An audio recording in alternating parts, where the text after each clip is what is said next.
So you originally came to Earth to see if us Earthlings were crackable. Come the hell on, Dad. We were desperate. In a drought. At this point, I haven't gotten play for hundreds of years, Mark. As a young adolescent boy, don't you understand how detrimental that period in life is? So with just 50 of us, not only fighting for our race, but fighting our urges at the same time, I had to pounce on the opportunity and see what could come of it, and fulfill my Viltrumite duty. I can see now in hindsight how it can be considered wrong, but, I mean, something good did come out of this. You, Oliver, and if you think about it on the lowest of keys, Mark, because of how I moved and the sacrifices I had to make, your mother and my little Debbie, and my little Debbie, she was able to find a man that treats her right. So there was some good to come out. There was some good to come out of this. Yeah, but that doesn't mean out loud. Mark, the Viltrumites will always be a threat to Earth. More so now more than ever. But with you and everything that Alan and I have gathered from my best-selling novels, we can stop them. The entire coalition of planets is behind us. Just like how I'm sure Paul is frequently behind it. Yeah, but yeah, I mean, this fight is a winnable battle, Mark. You know, after they took you away on Thraxa, I thought you were dead. I wanted to be, and it almost happened. But then Alan, he showed me the other side of the coin, and changed my mindset about it a little bit. You know, Pops, so many people did die though, and not just here either, on Thraxa as well. And I love Oliver. I really do with everything in me. But I mean, we're cracking bugs now, Dad? Have we really stooped that low? Not to say that they're any lesser of a being than us. That's not what I'm implying here. But you talking all these genetic compatibilities and stuff, you're telling me you looked Oliver's mom dead in her face when you pulled up on that planet and you were thinking to yourself, oh, this is a planet I could conquer. Yeah, we're going to be compatible. Incorrect. Pops, you looked at her and you thought, damn, that's one sexy ass roach. No judgment, by the way, because I'm not like you, okay? No judgment. I'm not going to sit here judging. I'm not going to sit here causing a scene. You like what you like. I like what I like. I happen to like 5'9" snow bunnies with red hair, but I previously did enjoy my chocolate, you know? So I'm not sitting here judging, but just like think about some of that shit. I mean, that aside, you didn't think about anyone. You didn't think about what could happen to any of us. Just completely throwing everyone's safety out the window. I know, and I promise I'll spend the rest of my life trying to make it up to you and everyone else. That's what I'm doing now. And yeah, you know what? I did pull up on Thraxa and I thought, why is that roach so thick? I did, that was my first thought, Mark. My second being, yes, I think I want a piece of this curvaceous bug rump. That's what I thought. As disgusting of a man that I am, that's what I thought. Dad, what'd you just say? Don't even pay it any mind. I'm just repenting right now. That's it. But Mark, I'm really just trying to make right. With what little ways I have to do so right now. How do I know you're telling the truth? You'll have to trust me. Awesome. So it's GG's then. No tricks this time. No viral memes. We need your help, Mark. When do we leave? It's a 2-week trip to Telestria, so as soon as possible. Tomorrow morning, okay? I have stuff to do first. Of course. And Mark, one more thing. So about that Paul guy.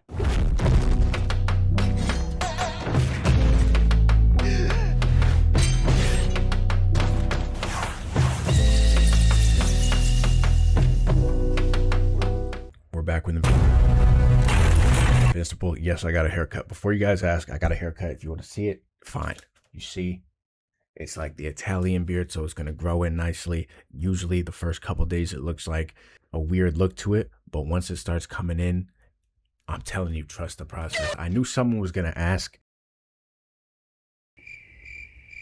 Typically it's like, oh, Big Caramel, did you get a haircut because it looks so sharp and crisp? So I just wanted to tackle that before I inevitably get those. We're back with it, and I didn't know how to approach this, to be honest, just because I'm hopping on it a little bit late due to the videos I was working on, but also with like the 3-episode release, and then with episode 4 being like a huge filler episode, I just didn't know how to approach this season and what I think I'm gonna do. I'm gonna tackle episode 5 and 6 in this video, 7 and 8 in the last one, and then probably when the season comes back around early next year, I think they're releasing these like yearly or annually.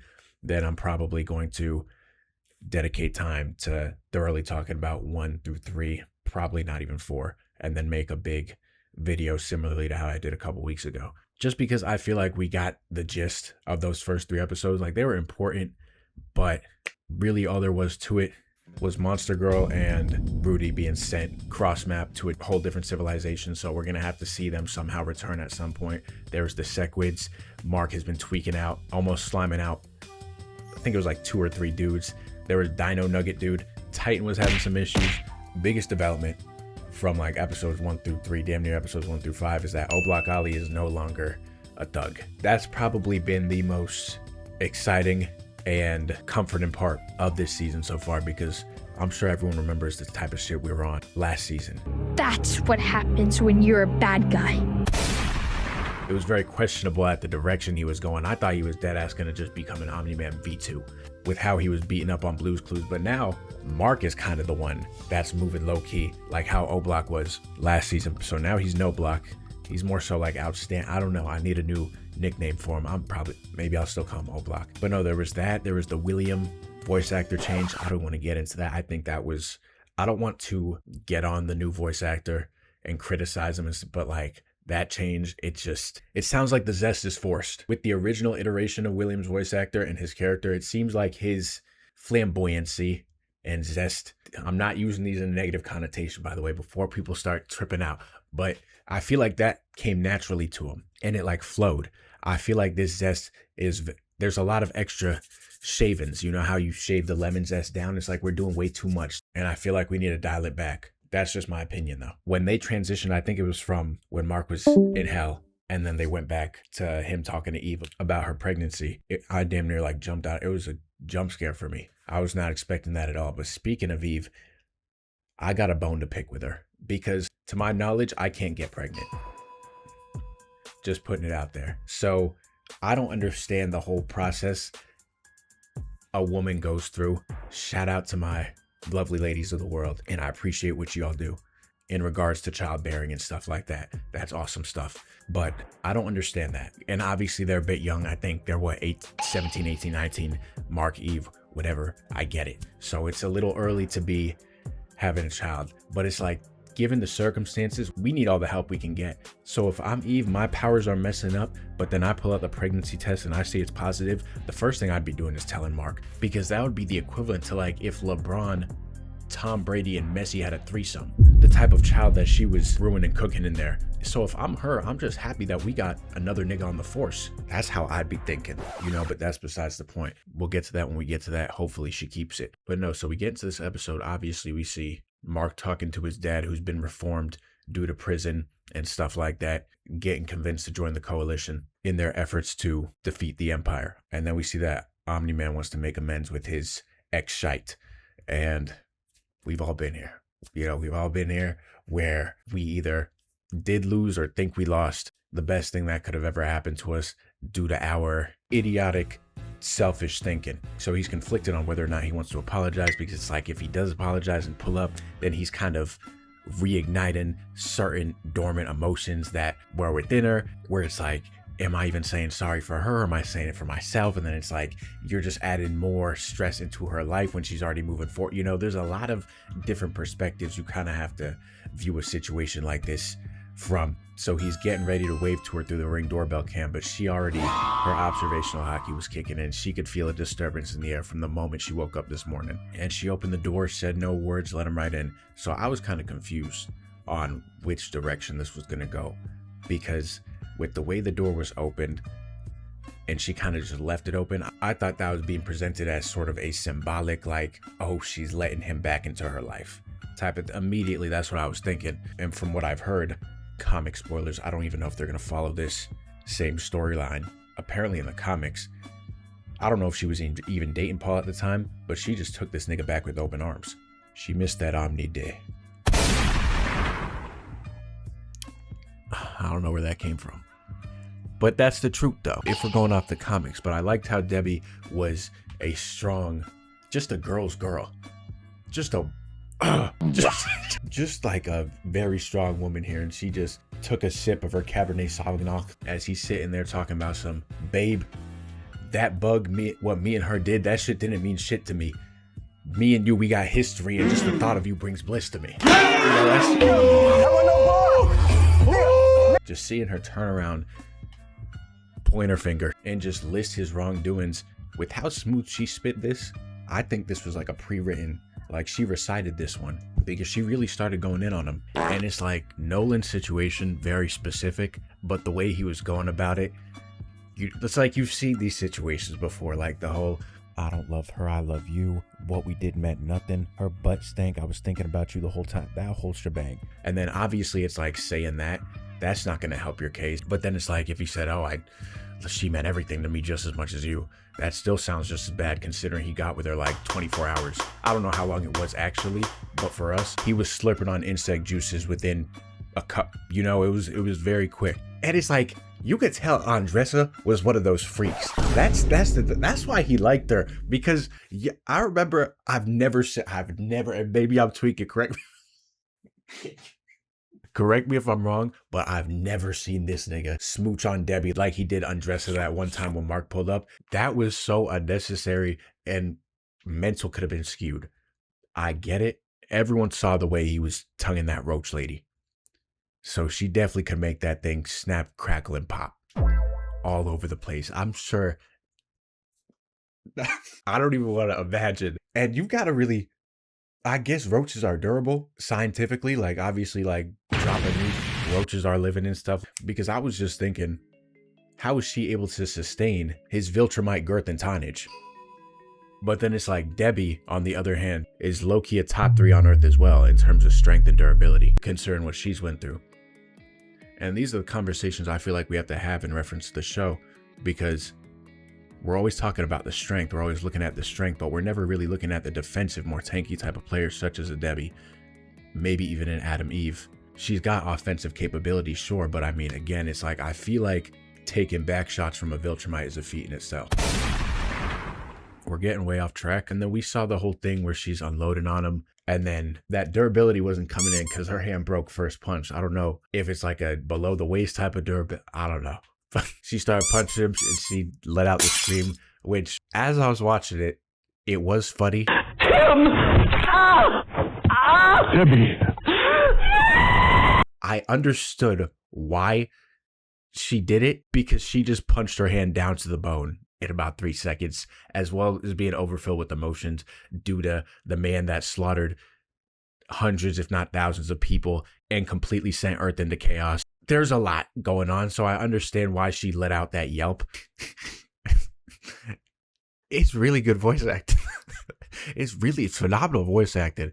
It's just, I guess it was so good that it just like was funny-ish. But no, seeing her drop the bar about how he killed the man she loved, and then the whole, you're not one of us, you're not human, get the fuck out of my house. I feel bad for him because it's like she doesn't know his circumstances. Like if she were able to sit down and watch episode 3 as we did, I feel like, not that she would have accepted him with open arms, but I think she would have been more understanding and had not taken it out on his chest and on Paul that night. Because let's be honest, she was probably straddled up on Paul, giving him a time he hasn't felt in years. Like they were probably going so crazy that night, he was maybe at risk for hospitalization because she was angry. I'm sure she was angrily attacking him. Every angle of his shit, Gooch included.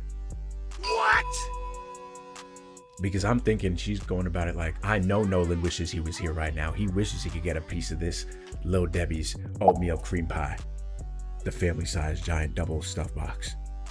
I know Nolan wishes he could get a snack on this little zebra cake.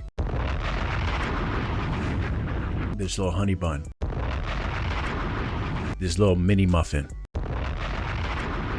What else we got? Nutty Buddies. I know he misses this little strawberry shortcake. Clock it. My little fudge round, nigga. I know that's what was probably cycling through the head. And if I'm her, yeah.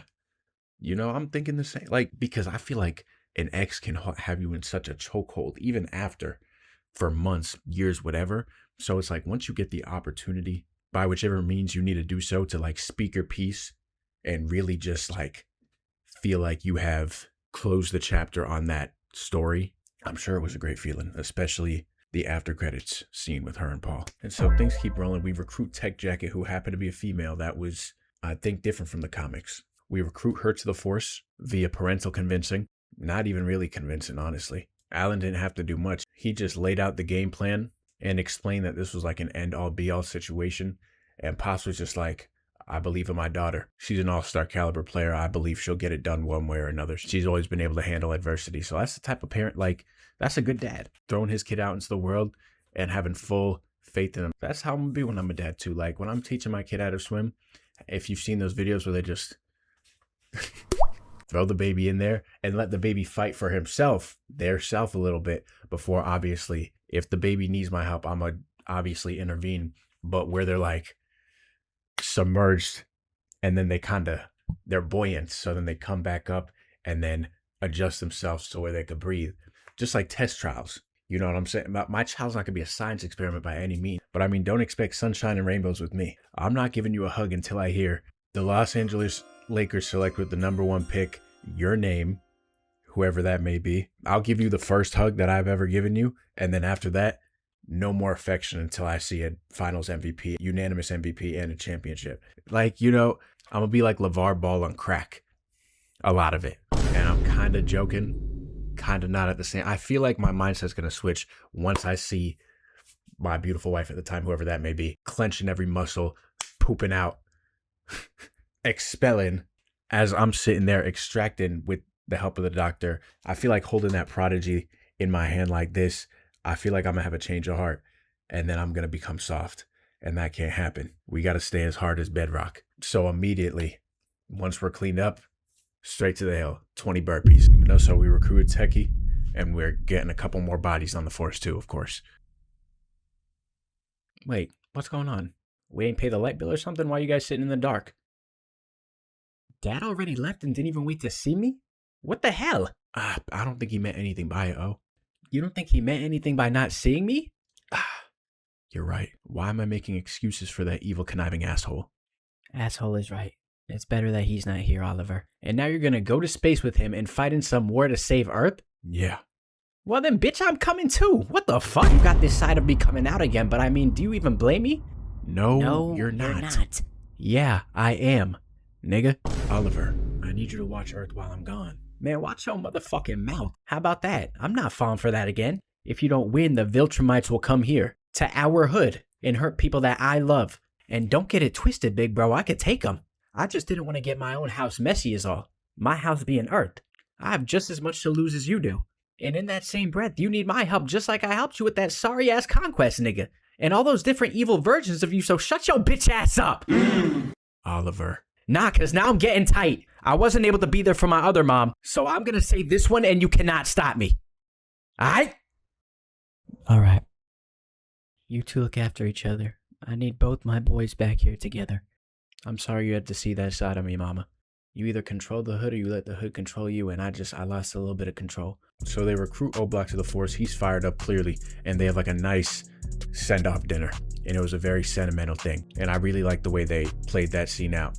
As well as what Omni-Man had going on his apology tour when he went to go see Artie. And they were cracking open some cold ones, seeming like everything was chill. He was asking about Paul, whatever. But then towards the end, he was saying Art could help him fix up his suit, where Art had to politely decline and almost shit himself. Mark and Eve were having their last little chat before Dawn. She ended up not telling him about the pregnancy. I understand both sides, because it's like, in my head, if she tells him, that may turn him up and have him, he's already fighting for his mom, Oliver, but like another layer, like another person in the mix having to protect and be there for, I feel like that would amp him up even more to having that knowledge. But at the same time, it's like, with how much is on his plate already, I understand why Eve wouldn't disclose that information to him. But the gang heads out, everyone's in their drip. O-Block is in his new red on red. I didn't mention it yet. I really like that. I really like the fit he's got on. And I just like his teenager look better with the long hair. Like early, are we season 4 or season 3? Early season 3, he looked a bit dweeby. You know, he could take your life, but he just didn't have the look. But now I feel like he could, he's got it. This is tight. I haven't been on a spaceship since I was a baby. Look at this thing. What does this button do? Does it have lasers? I don't know. You're gonna have to ask the captain. I get to meet the captain? Dad? He needs to go back. He's here to help. He could box. Mark, take him home. Now. No. My other home already got trashed because of you, and there wasn't shit I could do about it, so I'm gonna fight to save this one. Oliver. It's O'Block, and you don't get to tell me what to do. And your ass didn't even come to see me either. Type of shit is this? Excuse my potty mouth, big bro, but I mean, this is the second time in the last 24 hours. This isn't what I wanted. Yeah, well, me neither. Didn't want to see those bunions out either, Vigga. Put on some shoes or something. Fuck. So the vibes were tense amongst the big three. Back on Earth, we see Cecil having a moment of relief because it's the first time in over 20 years that the planet's been Viltrumite free. Now with how this episode ended up panning out, I don't think he has 20 more days to live. I don't know how, and I'll talk more about it when I get there. I don't know how Mark lets him off the hook this time. And they just got a little time lapse going with a nice little OST. Oliver setting up the Cinco, gaming with Tech Jacket. They're getting a little close, so I wonder if they're going to be a thing. Hold on. This shit's bumping in my ear. Yeah, there it goes. Look at it. Last night. Alright, but no, so everything's going fine until probably one of the worst possible situations in the universe starts to unravel in front of them, which was a Viltrumite jumping, with Conquest leading the pack. Oliver, what happened? I don't know. Mark? Salutations, worm boy. No, on Paul there's no way. On Paul there's no way right now. This is what happens when you don't finish what you started. You punk-ass Vigga. We killed you once, we could do that shit again, bitch-ass Vigga. Stop playing, man. Mark, let's penalize this fool. Oliver! Let the purple great boy learn his lesson. I remember you, boy. Where were we? Weave. Too slow, huh?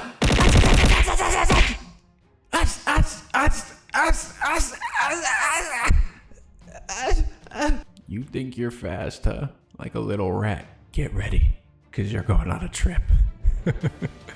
I've been thinking about popping your little grape head since the day you tried ore farming on me. I love that look. I love it. I love it. Nolan, everyone's favorite trader. Conquest, the most chopped Vigga on planet Viltrum. You're a man of such little words, but they're so sharp every time. Invent's a sneak, Vigga. I killed you. On my pop's existence as a Viltrumite I did, and that's factual. Okay, now, Mark, let's not jump the gun. He's standing right here in flesh and blood in front of us, all right? I'm trying to make a new, let's not put anything on. No, Dad, trust me. I'm not lying. I killed him. And I believe you, Mark. But he's standing right here in front of us, and you're putting stuff on my life. And then you start talking about my Viltrumite roots. I just can't hang with that, considering he is standing right here in front of us. Can you worms stop your family quarrel? Let's be honest, kid. It was mostly your magic little girlfriend. And how is she? Her little thick ass. Next time I see her, I'm gonna taste every angle of her. Not just her blood this time. Say on planet Viltrum you're being dead ass right now. Take that back. On planet Viltrum, I'm not capping. And Marcus gets to it. Hey, hey, hey. Incorporating every limb. Rights, lefts, elbows. He was doing it all the quest bar. And it was just pure chaos. There was sneaking going left and right by these Viltrumites. They're strong, but they play a dirty-ass game. Oliver's getting his ass beat. Tech Jacket's getting toyed with. Nolan's trying to play support. It was just pure chaos. But things got taken up to even another notch when O'Block's Minecraft breath meter was running out of bubbles. And he needs to go take a breath of fresh air to where Conquest auto-locks onto that nigga. And instantaneously, as O'Block took his breath, it almost became his last one. Because we see...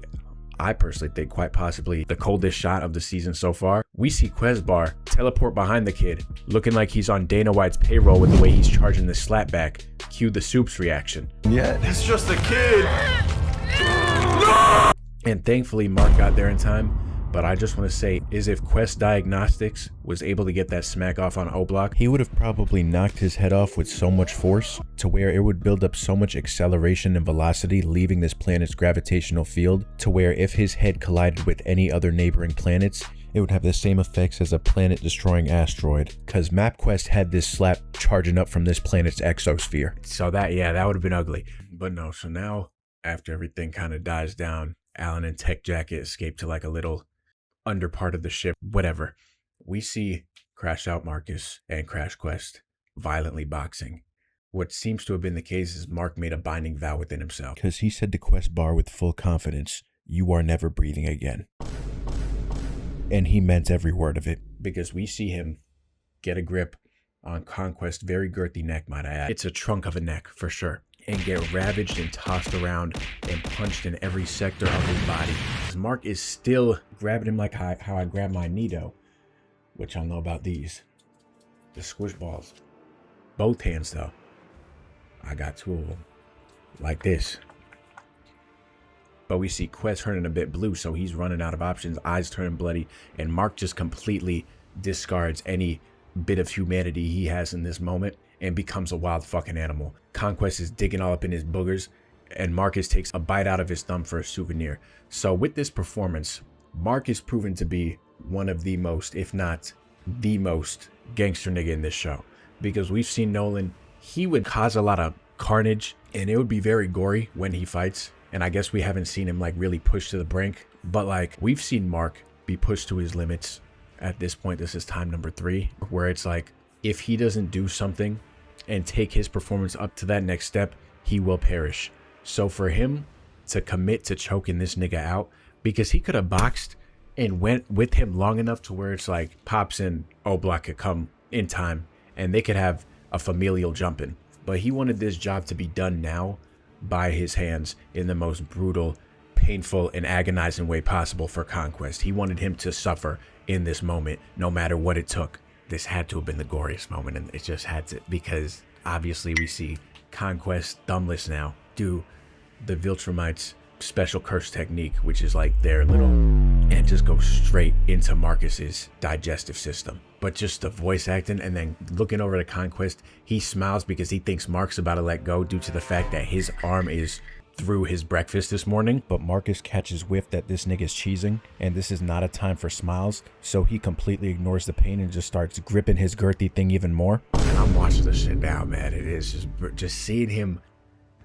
I was like, when I was explaining this episode to people, like, you know how the magicians just pull that fucking colored piece of cloth and they could just go forever.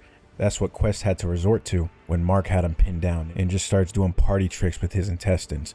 But it was the fact that the voice acting was so good. Like, if you just without the visuals, if you played this, I would have assumed Buddy was getting killed in the booth and we were just hearing the crime scene. But it's just like, oh gosh, what a scene. That was the most brutal scene of the show. And I'm barely even hyped about the shit either.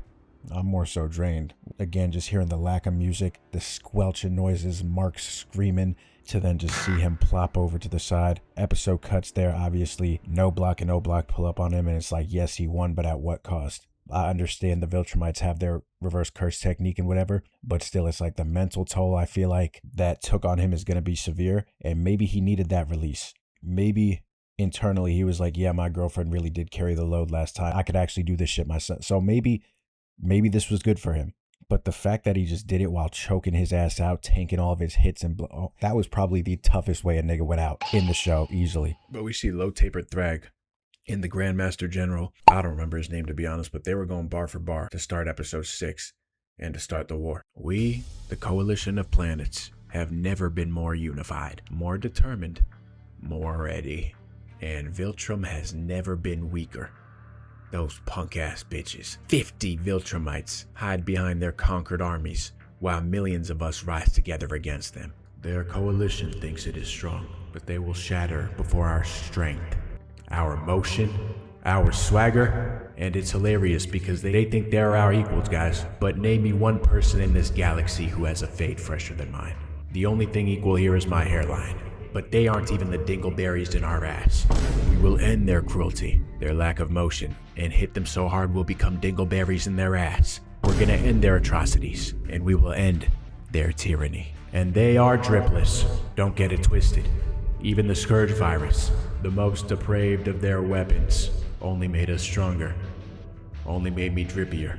Again, promotion to anyone in here who can name me one person in this galaxy, past, present, or future, who puts that shit on harder than I. They believe that their strength is insurmountable, but they are wrong. So very wrong. We're extracting fluids from roaches, big ones, because together we have discovered their weaknesses. And let's just say they're pussy as fuck. And so we start episode 6 and they're just major build up, great OST and just really getting us war ready. Like I was Skyrim skeleton pounding my chest with this shield bang. But no, I was ready for battle. And we really get to see Thrag moving and grooving vocabularically and talking a bit. And I'm not gonna lie, he seems like a punk. And that's nothing against the voice actor. I just feel like, or at least the way they animate his character, I don't want to say the voice is bad, but like when he's talking to the skull of Non-Stopway, those who know, when he's talking to the skull of Non-Stopway, he almost seemed like a whiny, pissy baby. He was like, these animals rise against us, who brought stability to man. Like, it was the facials against us. Who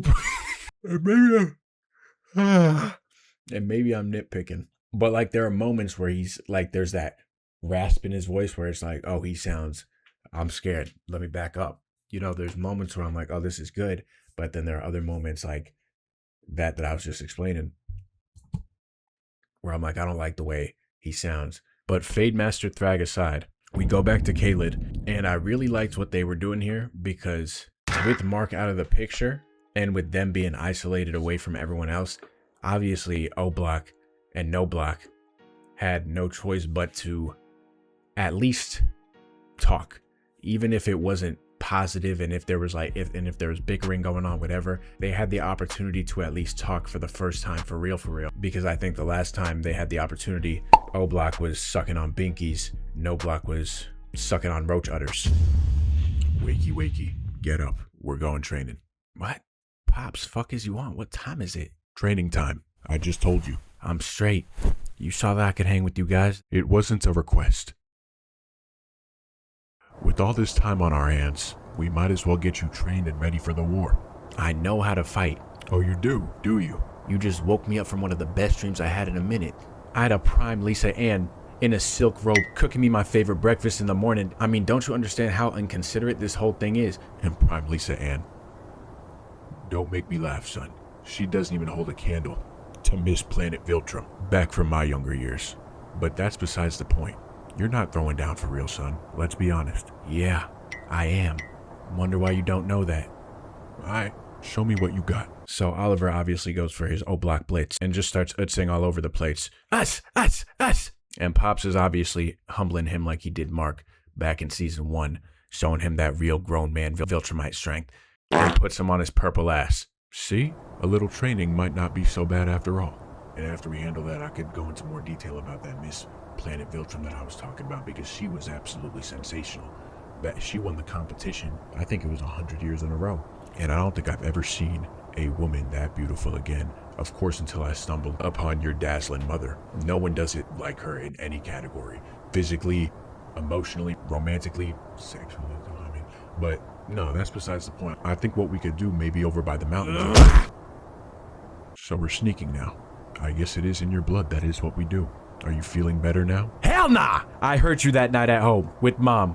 What are you talking about? I was upstairs, and you said you didn't love my other mom, my real mom, that she was a mistake, and that she didn't have a bakery back there like other mom. I don't know.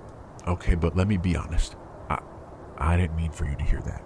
Am I a mistake too? That's not what Oliver. I want it to be just like you. Like Omni-Man. I even wear your stupid symbol. Peep the drip. Like, this shit is hard, Dad. It is. But then you came home to find Mark and didn't even bother to see me. You don't care about me. And you never did. What am I? Just some purple little Viltrumite bug who was spawning from my dad who didn't want to wear protection? You're right, Oliver. I haven't been a father to you. But I'm trying to do better. To be a better person. It's harder than I thought, man. So as Big O and Lolo are bonding on that planet, we see Alan and Nike Tech trying to escape the Viltrum grasp, to where now Alan is in a 2v1 situation concerning he helped Nike Tech thrust away. And we see what Braun and Austin Reeves start doing to him and just start running a 2-man offense on Alan, and was about to get the patented Viltrumite until Nike Tech came back with some friends with our boy speed racer on his custom Lamborghini motorcycle, toting that thing with one hand, blasting a hole right through Buddy and the ship. So I'm assuming there has to be a charge up time on that weapon or something, because I don't know why he just pull up to that planet himself and just start blasting niggas. And we go back to the Omni fam, and I mean, Big O is just trying his best to bond, but Ollie's being difficult. He's busting down on some shit that looks like a conundrum, but he loved every bite of it. Got the Big O talking about some. This one's better raw. And I bet he said that to Undresser when he pulled out his Viltrumite. When he pulled out his Diltrumite. But we see them actually getting to bond when Mark's RCT isn't working properly, so they need to go steal some eggs from this sandworm and just start jumping the shit out of it. No remorse, no nothing, until after they hit this dual uppercut and synergize. Nolan's getting ready to brutally massacre this thing, where then O'Block's humanity comes in. He's like, chill out. And I feel like they both learned a thing or two in that scene, because Oliver obviously was learning how to fight and just getting stronger, whatever, in that moment. But Pops was, again, developing more morality, I guess, learning how to think a little bit before making such violent decisions. But back to the war zone we go, and we see Alan pull back up to his home court, sees his girl. I don't know why when he saw her, he kind of acted like, not that he didn't know her, but that he wasn't busting down on her blueberry pie like 24 hours ago. He was like, General Talia. But other than that, they had a nice embrace, had Nike Tech tearing up too, and everything. So it was a good little time. So we see them pulling up, and the gatekeepers were like, oh, what's up, Big A? But then the more rotund one seemed a bit surprised. And we'll see how slimy and slippery and reptilian he is in a couple minutes.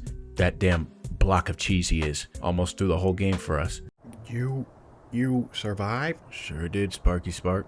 Wait, why is that so surprising to you? I almost forgot. There's someone else who wants to see you.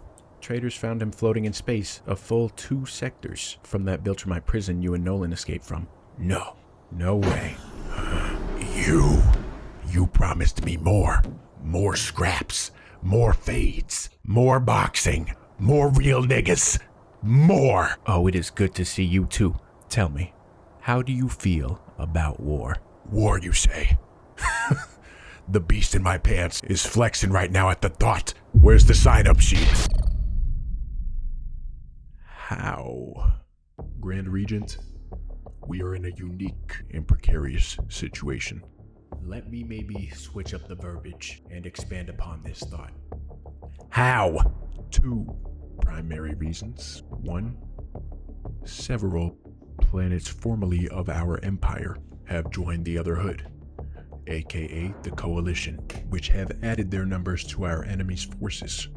And secondly, the Betrayer has strategically deployed several powerful allies, combining their strengths to defeat and kill lone Viltrumites. Datus believes he has won this war, that he and his allies are safe on his adopted planet, Regent. Telescria is too well defended. Is it? Are you implying that I can't go down there by myself, 10 toes down, and end this war myself? I'm just not trying to get the drip dirty. And I got a shawty who's gonna FaceTime me in a little bit, and we're gonna get intimate over the phone, obviously, since we're light years away, so I just didn't want to sabotage that. But I mean, if you're testing my gangster, you know what Thrag stands for, correct? That's the #1 mandatory need to know. Teaching hoes real ass gangster shit. And obviously, as I've explained before many times, the G in shit is silent. And now after letting my acronym loose, I'm really feeling the urge to just let's get this shit done ourselves. I could do it myself, but I'm really trying to be back in time for this phone frolicking. So gather up our all-stars and let's move out. Your words, our deeds. So after T-Double-G decides that he's gonna walk this shit down himself, see him having, I don't know if it's like a schizophrenic episode or what, but he's really in love with Emperor Argyle's skull. It's like, that's who he's playing the game for. That's who he's modeling his game after. You can tell Argyle is to Thrag as Braun is to me, King James. Whenever me and him hang, it's usually LB. I don't know if he's cool, y'all call him that, but that's usually how I refer to him. That's my guy. So I could understand Thrag's want and need to avenge his king, because if the Rockets take out the Lakers in the first series, as LB is on one of his last playoff runs, whoever's next up in line, I've already made arrangements for that team to call me up so I could handle them and make that a swift 4-game series. We see Marcus eventually get up, looking as raggedy as ever, and it seemed like his RCT worked on everything but his beard. Don't know why it's growing in like that. I saw a picture of the comics, and it's like it had that nice, messy, just like manly look to it. He looks smelly, and I don't know if it's just because, I mean, you know, I said it in that last video, I think how the beer was going to come in. Check it out. It might have been this video because I recorded this over a couple days, but check it out. You see how it's coming in now. Trust the process with the Italian beard. For my gentlemen out there, get the Italian beard and it'll grow in super nice. And now it's like prime form. Every time I like, the jawline is accentuated, but his shit's coming sideburn and chin first and connecting here. I don't know if is that anatomically normal? But no, so we see him arise. He goes to Quest Bar's grave and he's thinking everything fell apart. And that nigga blasted everyone off the map. But there's a little reunion. We see that O-Block, he's getting a little chisel himself, and he'll have a full ass beard by next episode. And they immediately suit up, head to where Alan and them are to get to boxing. So if you recall our block of cheese from earlier, the guy who was the gatekeeper, the more spherical one, he let their defenses down to where Thrag and his starting 5 immediately pull up and start causing calamity, and the episode takes an immediate turn. And I knew our coalition leader is a Viltrumite, you know, but it's like he's clearly up there in age, probably Conquest age, and I'm assuming he hasn't had to really square up and get in there in a long time, you know. So I'm thinking, like, if they were to pull up on him, he'd be a little bit rusty. He'd be able to hang for a little bit, but he'd get overpowered. So we see Sharingan tearing dudes to shreds, begging and pleading to run the ones with the betrayer himself. And all he did was throw our brother an aura lob because Thaddeus says, "Here I go." Comes in straight from his office. And with the way he sent this nigga flying, it almost looked like he wanted them to breach their security so he could get in the mix and shake off the rust. Because look at this unit. I think those are the biggest biceps I have seen from any Viltrumite in the show. And that is not an exaggeration. And he didn't even give Sharingan any time to breathe either. As soon as he ricocheted off the wall, he grabbed him by his neck and started pounding it like it was just straight scraps. I think they had history, those two, because once Thaddeus was in the mix with them, nothing else mattered for either of them. We also see Alan running it back with Shaq. Nike Tech's getting blitzed by Anissa. She's about to get the Viltrumite. And then as Mark, Oliver, and Nolan were coming in hot, I'm gonna have to assume Mark said, "Let me handle this one." And then he comes in like a damn asteroid to Anissa's cranium, sends her soaring. We pan over to the guys. Holy aura. I mean, it doesn't get better than this. And this is really, once Double L gets in the mix and really know how to utilize his speed, unless he does some Gohan shit where he like retires and he's like, nah, I don't want to live this life anymore. Like, if he really learns how to get down like that, this is gonna be the LeBron, D-Wade, and Chris Bosh of the entire galaxy. And going back to Anissa really quick, I really feel like if her and Mark were to forget everything going on right now, take this shit back, run it back, I think he could take her. I think, especially after what he just did to Quest Bar, I think that would be light work for him. But yeah, so then once they pull up, Thrag must have been sick to his damn stomach, because as you could clearly see, he's not on the battlefield right now. So he's taking that call at the moment and trying to get this shit out quick. Mark says, "Double L, come with me." And then they just go and blast his ship to smithereens, where then he's like, "Okay, girl, I'll call you later. Starting 5, we gotta skedaddle out of here." And good thing they did, because Thaddeus too, he was building momentum. He was feeling like he was in his prime again. Any nigga in his way, he could have probably taken all of Thrag's goons single-handedly if they just let him keep steamrolling and building up the momentum that he was building, because it was getting bloody out there. And maybe he'll prove me wrong these next 2 episodes. I'm convinced Thrag's a bitch.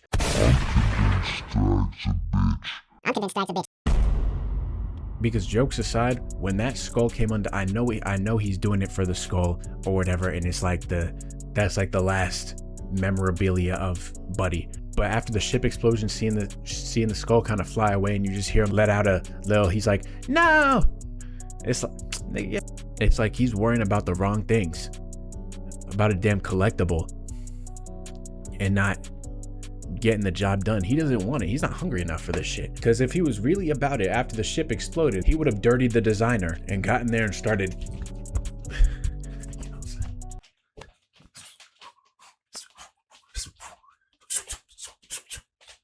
Can we see the forest but getting better? Can we see the forest but getting better? Can we see? Come on.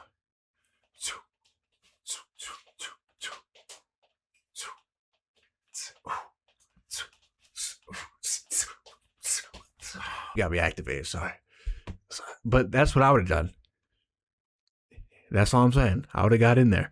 So yeah, he's scared as shit. So everyone retreats. They push the ship up into space, and they were able to ward off the evil for the time being. To where Thad is just so turned up at this point, and he's like, let's keep the ball rolling. I'm feeling young again. Let's just pull up on these niggas. Okay, what's going on? I wanted to start this video not by apologizing to y'all, but by apologizing to Thrag personally. I think what it was, when he took off the coat, that was sort of the equivalent to like Rock Lee's weights times a big number. I mean, there's 2 G's in his name for a reason. Because once you get involved with him, GG's nigga, it's up. These niggas don't stand a chance. So take what I said last video about Mark and Adam Eve's child being that LeBron messy conundrum of a child. Let's take this a step further, and let's just say that she cheats on Mark with Thrag. Think of that. He is the Viltrumite to Viltrumites. Like he's like the Viagra of them. After seeing what happened, what hope do we have? Paul? I mean, that's all we got, really. But Paul low-key might